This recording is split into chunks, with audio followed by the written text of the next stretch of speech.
মামুন রে দেখি আকামটা কোন দিবে না দেখি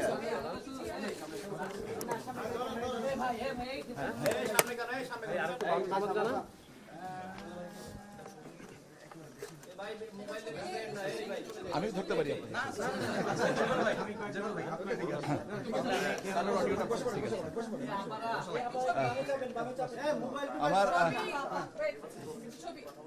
আমার সাংবাদিক ভাই বোনেরা, আপনারা জানেন যে আপিল আবেদন আপনার ত্রয়োদশ জাতীয় সংসদ নির্বাচনের যে মনোনয়নপত্র জমা পরে যে সংক্ষুব্ধ ব্যক্তিরা তারা আপিল করতে পারেন এবং গতকাল পর্যন্ত আমরা আপিল গ্রহণ করেছি। আজকে থেকে আপিলের পরে শুনানি নেওয়া হচ্ছে।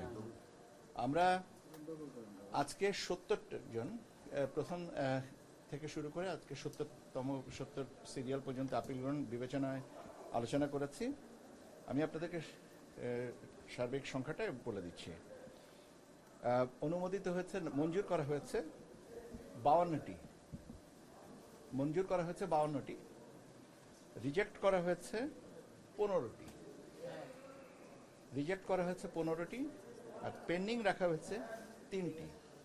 তার ভিতরে একটা আপনার আগামীকাল বিকাল ৫টা পর্যন্ত, আর দুটা ১৬ তারিখ পর্যন্ত। তথ্যগত কিছু অসঙ্গতি আছে যেটা রিটার্নিং অফিসারের মাধ্যমে এটা নেওয়া হবে।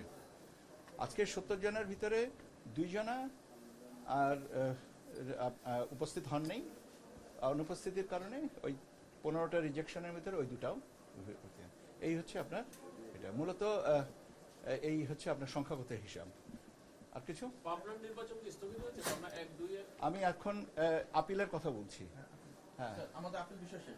Thank you very much. Sir, এই বিষয়ে একটু কথা বলা হয়েছে আপনার দুটো নির্বাচন স্থগিত হয়েছে কিনা, আর আমরা একটা চিঠি পেয়েছি যেখানে ৬ তারিখের কথা বলা হয়েছে, কিন্তু গতকালকে নির্বাচন কমিশন যে প্রেস রিলিজ দিয়েছে বা তথ্যযুক্ত যে ইয়ে দিয়েছে সেখানে বলা হয়েছে এখানে একটু তথ্যগত অসম্পূর্ণতা ছিল, সেজন্য আপনারা যে চিঠিটা পেয়েছেন সেটাই আর কি বহাল। আপাতত এরপরে কার্যক্রমকে স্থগিত রাখা হয়েছে পাবনা ১ আর ২ এর পরে।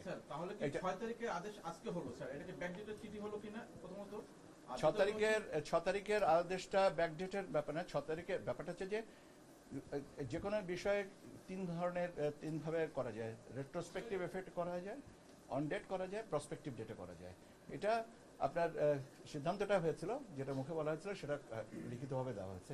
এটা তো তথ্যগত কোনো অসুবিধা নেই।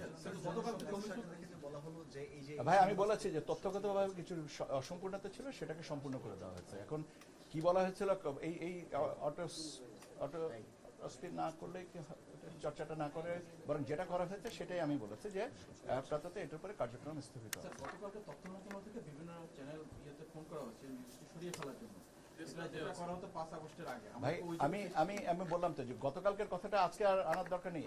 তথ্যগত অসম্পূর্ণতা ছিল, সেটাকে আমরা আজকে সম্পূর্ণ করে দেওয়া হয়েছে এবং কার্যক্রম স্থগিত আছে। এটাই হচ্ছে বর্তমান অবস্থান। এরপরে চর্চা করে তো কোনো লাভ নেই। আমি তো ঘুরে আবার ওইখানেই আসবো। আপনাদেরকে ধন্যবাদ।